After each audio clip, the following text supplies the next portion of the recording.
حضرت علی رضی اللہ تعالی عنہ کا سب سے مشکل فیصلہ۔ ایک عورت حضرت علی رضی اللہ تعالی عنہ کی خدمت میں حاضر ہوئی جس نے ایک ہی ہفتے میں 3 مردوں سے بار بار ہم بستری کی تھی۔ عورت کو حمل کے بعد بچہ پیدا ہوا۔ اب تینوں مرد بھی حضرت علی کے پاس حاضر ہوئے اور تینوں نے ہی پیدا ہونے والے بچے کا باپ ہونے کا دعویٰ کر دیا۔ مشرکین ہنسنے لگے کہ آج علی سے فیصلہ نہ ہو پائے گا۔ بسم اللہ الرحمن الرحیم۔ شیر خدا حضرت سیدنا علی المرتضیٰ کی ذہانت اور انصاف پر مبنی فیصلے پورے عرب میں مشہور تھے، اس لیے مسلمانوں کے علاوہ دیگر مذاہب کے لوگ بھی اپنے طلب مسائل کے حل کے لیے حضرت علی رضی اللہ تعالی عنہ سے رجوع کیا کرتے۔ آپ رضی اللہ تعالی عنہ علم و فراست سے جب کوئی فیصلہ سناتے تو لوگ اس فیصلے کو دل سے قبول کر لیتے، کیونکہ آپ ہمیشہ عدل و انصاف کے تقاضوں کے ساتھ فیصلہ کرتے تھے۔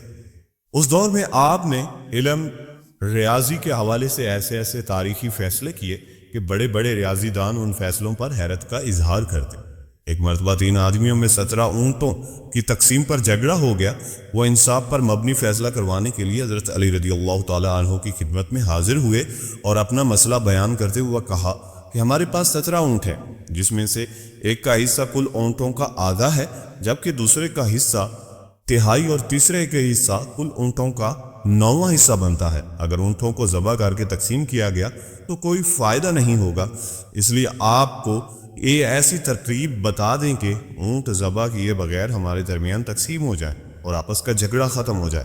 حضرت علی نے ان تینوں کی بات سننے کے بعد بیت المال سے ایک اونٹ منگوایا اور ان 17 اونٹوں میں شامل کر دیا۔ اب اونٹوں کی کل تعداد 18 ہو گئی۔ آپ نے بتائے گئے حصوں کے مطابق اونٹوں کی تقسیم شروع کر دی۔ آپ رضی اللہ تعالی عنہ نے پہلے شخص جس کا حصہ تمام اونٹوں میں آدھا تھا اس سے 18 اونٹوں کے آدھے حصے یعنی کہ 9 اونٹ دے دیے۔ اس کے بعد آپ رضی اللہ تعالی عنہ نے دوسرے شخص کا حصہ تہائی بنتا تھا اسے 18 اونٹوں کا تہائی یعنی 6 اونٹ دے دیے۔ نمبر 3 اور پھر آخر میں آپ رضی اللہ تعالی عنہ نے تیسرے شخص جس کا حصہ کل حصہ اونٹوں میں سے 9 بنتا تھا اسے 18 اونٹوں کا 9واں حصہ یعنی کہ 2 اونٹ دے دیے۔ اب اس طرح آپ رضی اللہ تعالی عنہ نے اپنی ذہانت و دانش مندی سے تینوں آدمیوں میں بالترتیب پہلے کو 9، دوسرے کو 6 اور تیسرے کو 2 اونٹ جن کا کل 17 حصہ بنتا ہے بغیر کاٹے تقسیم کر دیے، جبکہ ایک اونٹ جو بیت المال سے منگوایا گیا تھا اس سے واپس بیت المال بھجوا دیا گیا۔ حضرت علی رضی اللہ تعالی عنہ کے عدل و انصاف کا ایک اور دلچسپ واقعہ بہت مشہور ہے۔ 2 شخص سفر پر نکلے ہوئے تھے، کھانا کھانے کے لیے کسی جگہ پر اکٹھے بیٹھ گئے۔ ایک کے پاس 5 روٹیاں اور دوسرے کے پاس 3 روٹیاں تھیں۔ اسی دوران وہاں سے ایک تیسری شخص کا گزر ہوا۔ دونوں نے تیسرے شخص کو اپنے ساتھ بٹھا لیا، مل کر روٹیاں کھانے لگے۔ کھانے کے بعد تیسرا شخص وہاں سے جاتے ہوئے دونوں کو روٹی کی قیمت کے طور پر 8 درہم دے دیا۔ اب ان دونوں میں 8 درہم کی تقسیم پر جھگڑا ہو گیا۔ جس کے پاس 5 روٹیاں تھیں اس کا کہنا تھا کہ روٹی کے حساب سے اس کے 5 درہم اور دوسرے کے 3 درہم بنتے ہیں، جبکہ دوسرا جس کے پاس 3 روٹیاں تھیں وہ 8 درہم برابر تقسیم کرنے پر بضد تھا۔ آخرکار دونوں امام حضرت علی رضی اللہ تعالی عنہ کی خدمت میں حاضر ہوئے۔ آپ نے ساری بات سننے کے بعد 3 روٹیاں رکھنے والے شخص سے فرمایا، تمہارا ساتھی جو تمہیں دے رہا ہے اسے قبول کر لو، کیونکہ انصاف کے مطابق تمہارے حصے میں صرف 1 ہی درہم آتا ہے۔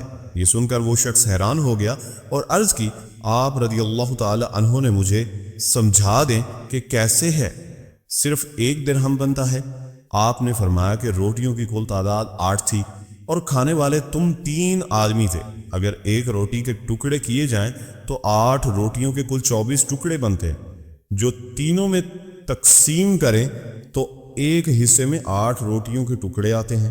تم نے اپنی 3 روٹیوں کے 9 ٹکڑے میں 8 ٹکڑے کھا لیں اور باقی 1 ٹکڑا بچا ہے، جبکہ تمہارے ساتھی نے اپنی 5 روٹیوں کے 15 ٹکڑوں میں سے 8 ٹکڑے کھائے تو باقی 7 ٹکڑے بچے۔ اسی طرح تیسرے شخص نے تمہارے روٹیوں میں سے 1 ٹکڑا کھایا اور تمہارے ساتھی کی روٹیوں میں سے 7 ٹکڑے کھائے، لہٰذا انصاف کے مطابق تمہارا 1 درہم بنتا ہے، تمہارے ساتھی کے 7 درہم بنتے ہیں۔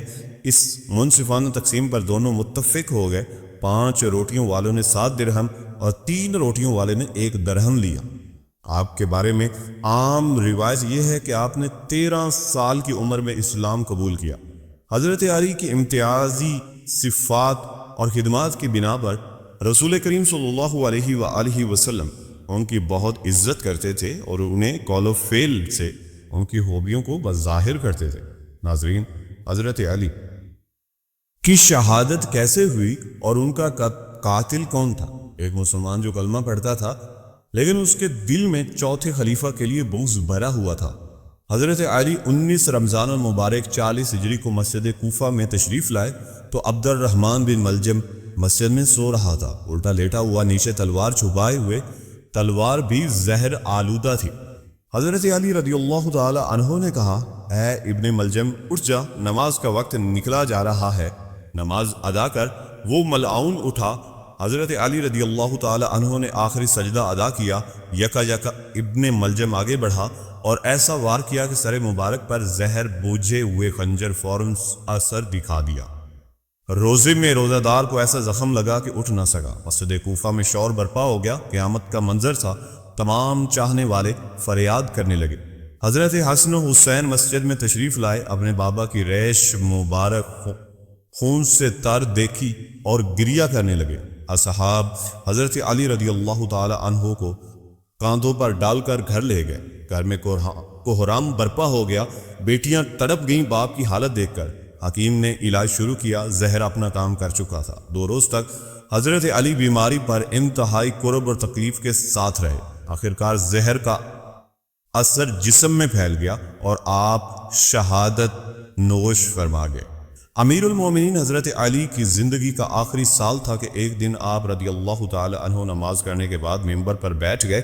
آپ نے خطبہ پڑھا اور لوگوں کو واعظ و نصیحت کرنے لگے۔ پھر فرمایا، اے لوگو، دوسروں کی طرح مجھے عن قریب اس دنیا سے رخصت ہونا ہے، پس مجھ سے 2 باتیں پوچھ لو جو تم نہیں جانتے ہو، تمہاری معلومات میں اضافہ ہوگا۔ مجلس میں چند لمحے خاموشی رہی، پھر ایک کوفی نوجوان اپنی جگہ سے اٹھا اور کہنے لگا، اے علی، اب جب کہ آپ ہر چیز جانتے ہیں تو مجھے بتائیں کہ میری داڑھی میں کتنے بال ہیں؟ حضرت علی مسکرائے، لیکن ابھی آپ نے کوئی بات شروع نہ کی تھی۔ مجلس میں خاموشی ٹوٹ گئی اور ہر طرف چہم گویاں کی آواز آنے لگی۔ سب نے اپنے گرد بلند کی، سوال کرنے والے کو دیکھنے لگے اور انتظار کرنے لگے کہ آپ کیا جواب دیں گے۔ حاضرین میں سے کچھ دشمن بھی موجود تھے، اس لیے کہنے لگے، آج علی کوئی جواب نہ دے سکیں گے۔ ہر شخص کی داڑھی کے بالوں کی تعداد الگ الگ ہوتی ہے، اس لیے حضرت علی رضی اللہ تعالی عنہ کو کیسے معلوم ہوگا کہ اس کے بالوں کی تعداد کتنی ہے؟ چند لمحوں کے بعد حضرت علی رضی اللہ تعالی عنہ نے حاضرین سے پوچھا، اس سوال کا درست جواب کون جانتا ہے؟ حاضرین میں سے کوئی شخص جواب دینے کے لیے تیار نہ ہوا اور مجلس میں چند لمحوں خاموشی رہی۔ حضرت علی رضی اللہ تعالی عنہ کی خدمت میں کمبر نامی ایک آزاد کردہ غلام رہتا تھا جو مکتب علی کا تربیت یافتہ آپ کا خدمت گزار اور جان نثار تھا۔ سب لوگ کمبر کو پہچانتے تھے۔ جب بھی حضرت علی مسجد سے نکلتے تو کمبر آپ کے ہمراہ رہتا۔ اس موقع پر بھی کمبر دروازے پر نہایت خاموشی سے کھڑا مسجد میں ہونے والی گفتگو سن رہا تھا۔ جب مجلس سے کوئی شخص جواب دینے کے لیے تیار نہ ہوا تو حضرت علی نے کمبر کو آواز دی اور کہا، اس شخص کو جواب دو۔ کمبر نے سوال کرنے والے کوفی جوان سے کہا، اگر تم لوگوں کے بدخواہ نہیں ہو، سچے ہو تو اس بات کی تصدیق کرو کہ اس سوال سے تمہارا مقصد کیا ہے۔ ایسا معلوم ہوتا ہے کہ تمہارا مقصد اپنے علم میں اضافہ نہیں ہے، بلکہ تمہاری غفلت اور بدبختی نے اس بات پر آمادہ کیا ہے کہ مسلمانوں کے پیشوا سے عجیب و غریب سوال پوچھو۔ یاد رکھو، حضرت علی رضی اللہ تعالی عنہ کو تمام باتیں معلوم ہیں جس میں تمہاری بھلائی ہے۔ میں جواب دے سکتا ہوں، لیکن اس سے قبل تمہارے سوال کا جواب دوں، تمہیں معلوم ہونا چاہیے کہ تمہاری داڑھی کے ہر بال میں ایک شیطان چھپا بیٹھا ہے جو تمہارے دل میں وسوسے ڈالتا ہے اور تمہیں راہ راست سے دور کر رہا ہے۔ ہماری رہنمائی کے لیے اللہ کی کتاب موجود ہے جس میں کوئی کمی بیشی نہیں ہے، لیکن اللہ تعالیٰ کی کتاب بھی آسمان کے ستاروں، فرشتوں، پیغمبروں کی تعداد بیان نہیں کرتے۔ اس لیے کئی چیزوں کو شمار کرنا لا حاصل ہے جب تک اس میں فائدہ نہ ہو۔ سوال کرنے والا ابھی نہایت بے صبر تھا، اس لیے کہنے لگا، اے قمبر، تو نے واض و نصیحت تو کر دی لیکن میرے سوال کا جواب نہیں دیا۔ اس پر قمبر نے کہا، اگر تم سمجھتے ہو کہ تمہاری داڑھی کے بالوں کی گنتی تمہارے لیے سود مند ہو سکتی ہے تو میں تمہیں اس کا جواب بھی دے سکتا ہوں اور تمہیں مطمئن بھی کر سکتا ہوں۔ اس کے بعد سوال کرنے والا جوان پرجوش اور بے صبر انداز میں کہنے لگا، مجھے سکھ کا کوئی خاص فائدہ تو معلوم نہیں ہے، تاہم میں نے ایک سوال پوچھا ہے، اس کا جواب جاننا چاہتا ہوں۔ یعنی کہ وہ ہر حال میں اپنے سوال کا جواب جاننا چاہتا تھا۔ قمبر نے کہا، مجھے بھی اس میں کوئی فائدہ نظر نہیں آتا، لیکن ایس سوال کی حیثیت دوسروں کا وقت ضائع کرنے اور بچوں کے افکار کو گمراہ کرنے کے علاوہ کچھ نہیں ہے۔ لیکن ابھی تک اپنے سوال کا جواب مانگنے پر اصرار کر رہے ہو۔ کیا تم گنتی اور حساب جانتے ہو اور 1000 سے لے کر 10,000 تک گنتی کر سکتے ہو؟ اس پر اس کا جواب دیتے ہوئے اس نے کہا، جی ہاں، بالکل، میں ریاضی کا علم اچھی طریقے سے جانتا ہوں اور میں گنتی کو اچھی طریقے سے جانتا ہوں۔ اور اس پر قمبر نے دوبارہ سے کہا، جو لوگ عقل مند ہیں وہ کئی مفید کام کرتے ہیں۔ اگر تجھے کسی کام کی فکر نہیں ہے اور نہ ہی کوئی مفید سوال پوچھنا چاہتے ہو تو میں بھی سمجھتا ہوں کہ ممکن ہے کہ اس گنتی سے تمہارا کوئی ذاتی مسئلہ حل ہو جائے۔ بہرحال یہ کام نہایت آسان ہے۔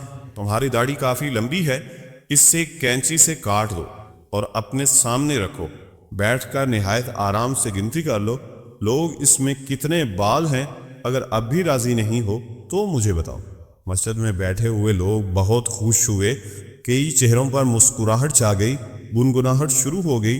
دوست اور دشمن ایک دوسرے کو دیکھنے لگے۔ دشمنوں نے کہا، ہم بھی اس موضوع سے غافل تھے۔ قمبر نے بالکل درست کہا، بالکل درست جواب دیا۔ نادان دوست کہنے لگے، واقعی عجیب سوال اور عجیب سوال تھا۔ یہی وجہ تھی کہ حضرت علی رضی اللہ تعالی عنہ نے اس کے جواب کے لیے اپنے غلام کو حکم دیا، کیونکہ سوال ہی اس طرح کا تھا کہ اس کے لیے ان کو جواب دینے کی ضرورت ہی نہ تھی۔ پوچھنے والے نے شرمندگی سے کہا، اے قمبر، تو نے درست کہا، مجھے غفلت کے خواب سے بیدار کر دیا اور راہ راست پر لے آیا۔ اب میں اپنی داڑھی کے بالوں کی گنتی معلوم نہیں کرنا چاہتا۔ پہلے تو میں خوش تھا، عجیب سوال پوچھ رہا ہوں، لیکن اب سمجھ گیا ہوں کوئی عجیب اور بے اصل مسئلہ پوچھنا ہنرمند شخص کی علامت نہیں۔ میں شیطانی وسوسوں سے اللہ تعالیٰ کی پناہ مانگتا ہوں۔ اس کے علاوہ اس قمبر سے زیادہ خوش ہوں، اگرچہ سوال بیہودہ تھا لیکن جواب دینے والا عقل مند تھا۔ ابن سعد میں ہے کہ ایک موقع پر خود حضرت مولا علی نے اس کا اظہار فرمایا کہ میں ہر آیت کے متعلق بتا سکتا ہوں، یہ کہاں، کیوں اور کس کے حق میں نازل ہوئی، اور صحابہ کرام اجمعین میں حضرت ابن عباس کے استعمال میں آپ کا کوئی شریک نہیں۔ چنانچہ ان تمام تفسیروں میں فن کا مدار روایتوں پر ہے۔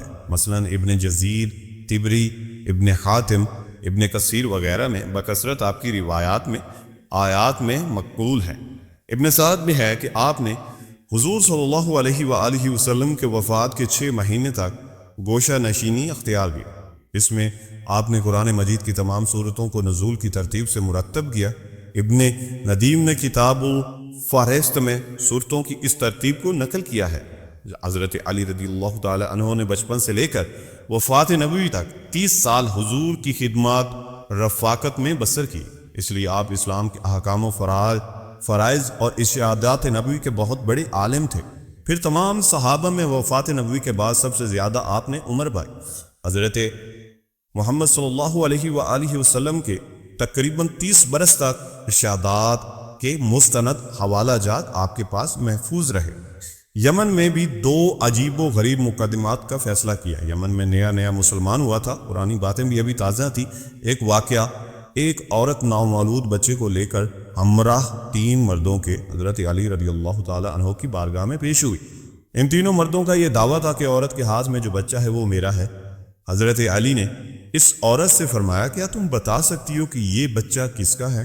اس عورت نے کہا یا علی میں کس طرح بتا سکتی ہوں، میں یہ اقرار نہیں کر سکتی، میں نے ان تینوں مردوں کے ساتھ ہم بستری کی ہے، مجھے نہیں پتا کہ یہ کس کا حمل ٹھہرا تھا، یہ بچہ کس مرد کا ہے، میں آپ سے عرض کرتی ہوں کہ آپ میری اس غلطی کو معاف فرما دیں اور اس مسئلے کو سلجھا دیں۔ پاس بیٹھے سب لوگ سکتہ میں آ گئے اور کہنے لگے آج تو علی بھی فیصلہ نہ کر پائیں گے۔ اس کے بعد حضرت مولا علی رضی اللہ تعالی عنہ نے پوچھا تم تینوں میں سے اس کا شوہر کون سا ہے؟ یعنی کہ جو تینوں شخص تھے ان میں سے اس کا جو خامد ہے اس کے بارے میں معلوم کرنا چاہا۔ ان تینوں مردوں میں سے ایک مرد میں ہاتھ کھڑا کیا تو آپ رضی اللہ تعالی عنہ نے فرمایا کیا تم حلفاً کہہ سکتے ہو کہ یہ بچہ تمہارے نطفے سے بنا ہے؟ یعنی یہ کیسے آپ کو پتا ہے کہ یہ آپ ہی کا بچہ ہے؟ تو شوہر نے حضرت مولا علی رضی اللہ تعالی عنہ سے عرض کیا نہیں حضور، میں اپنی بیوی کی بدکاری دیکھ کر بھی کبھی یقین نہیں کہہ سکتا کہ یہ بچہ میرا ہے یا پھر کسی اور کا۔ وہاں بہت سے لوگ بیٹھے ہوئے تھے، یہ بچہ میرا ہے یا پھر کسی اور کا۔ وہاں بہت سے لوگ بیٹھے ہوئے تھے، وہ اس بات کو سوچ رہے تھے کہ یہ بہت ہی پیچیدہ مسئلہ ہے، اس کا حل کس طرح ہوگا۔ وہاں مشرکین بھی بے شمار تھے۔ مشرکین کہنے لگے آج حضرت علی رضی اللہ تعالی عنہ کوئی فیصلہ نہ کر پائیں گے۔ حضرت علی رضی اللہ تعالی عنہ کچھ دیر تک چپ رہے، اس کے بعد حضرت علی رضی اللہ تعالی عنہ نے کرہ ڈالا اور فرمایا اب میں کرہ ڈالتا ہوں، جس کے نام پر کرہ نکلے گا بچہ اس کا ہوگا۔ حضرت علی رضی اللہ تعالی عنہ نے 3 ٹکڑے کاغذ کے لیے اور تینوں پر ایک ایک مرد کا نام لکھ کر دیا، پھر اس کو چھپا کر سامنے کیا گیا۔ ایسا کئی بار کیا، جبکہ کرہ نکلتا تو ایک ہی مرد کا نام نکلتا۔ اس مرد کو اس لڑکے کا باپ تصور کیا گیا، لڑکے کو غلام سمجھ کر اس کی قیمت لگائی گئی اور قیمت کے 3 حصے کیے گئے۔ جس کے حصے میں کرہ نکلا اس شخص سے اس قیمت کے 2 حصے وصول کر کے باقی دونوں مردوں کو دے دیے گئے۔ جب یہ بات حضرت محمد صلی اللہ علیہ وآلہ وسلم تک پہنچی تو آپ صلی اللہ علیہ وآلہ وسلم نے فرمایا